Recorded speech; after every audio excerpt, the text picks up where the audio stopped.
We are live back at Serious Studios and welcome everyone. Today is actually gonna be a very special video because I just recently finished Danmachi season 4, and this has been one of my most anticipated shows going into the second quarter of this past season. And let me just say, did not disappoint. And hence why I believe this to be the greatest fantasy anime of all time. You went from a show that was, in my opinion, horny bait with season one, and it really transformed itself. It became more in depth with its themes.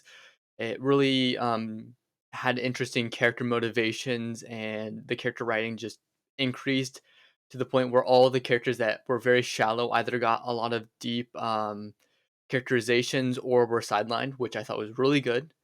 And definitely with season 4, part 2, you're seeing sort of this change into becoming a darker, more gritty fantasy show. And I can confidently say now that this, it's not dark fantasy, but there are moments within this season 4 where it has elements of dark fantasy within it. Something you'd see out of Berserk or Goblin Slayer, for example, um, where you have characters brutally murdered, you have shocking revelations and devastating injuries and things like that, and trauma and PTSD, things that wouldn't happen in normal fantasy, you really get here.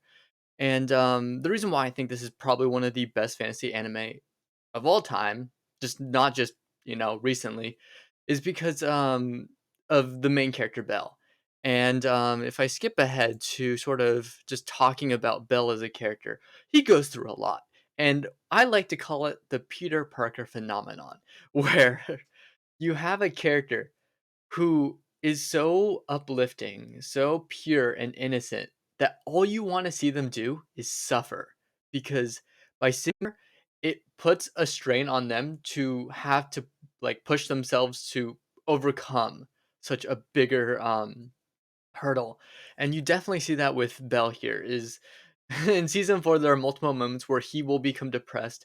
He will give up on life and think the situation's completely hopeless, and you see this gradual change in him as he teams up with Ryu. I think that's how you say her name. The elf girl. I'm just gonna say the elf girl because I think I got her name wrong. But the point is that Bell is sort of put into this position where he has to team up with the elf to sort of get out of the dungeon. And it's through their hard work, it's through them teaming up that they're able to make a lot of progress. I won't spoil the end, 'cause it is very shocking what happens at the end, and I don't, um but anyways, uh, I like the direction this series took, specifically in the second core, because the second core, you don't feel hopeless, until you reach that point, and you think things can't get worse based on the ending of the first core. No, the second core, it's much, much more depressing, and there's lots of moments where I was like, "Damn, that's a scene right there." Like, just seeing, like it's something out of, basically any great film or show. I think Danmachi's up there with some of the moments in here. Now, the animation can be wonky, I will give people that, but what I will say is when the animation's wonky, it's for unimportant scenes that don't really matter all that well, because to me, they save the really good animated parts for when it really matters and where it really hits home, and they definitely deliver there. Um, but overall, I think this is probably one of the best shows I've ever seen because of the fact that you had this sort of I love shows that I love transformative shows, because what happens is you either get a show that will get better by time, you'll get a show that will stay the same, and then you'll get shows that will actually get worse as time goes on.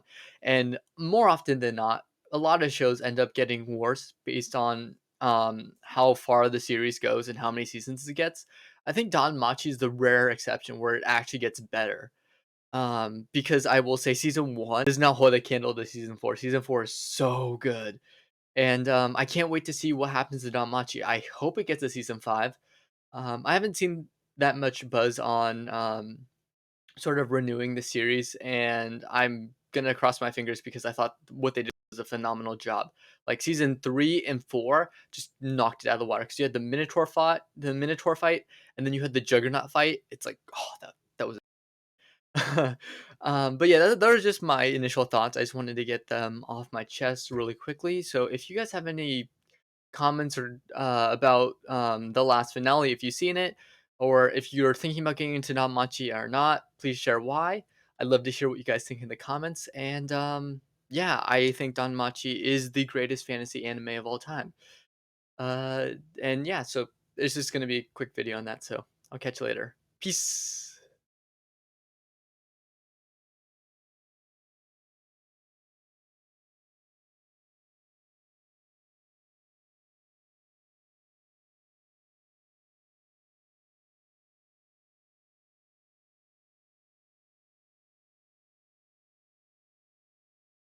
I don't know why I didn't just shut off. Give me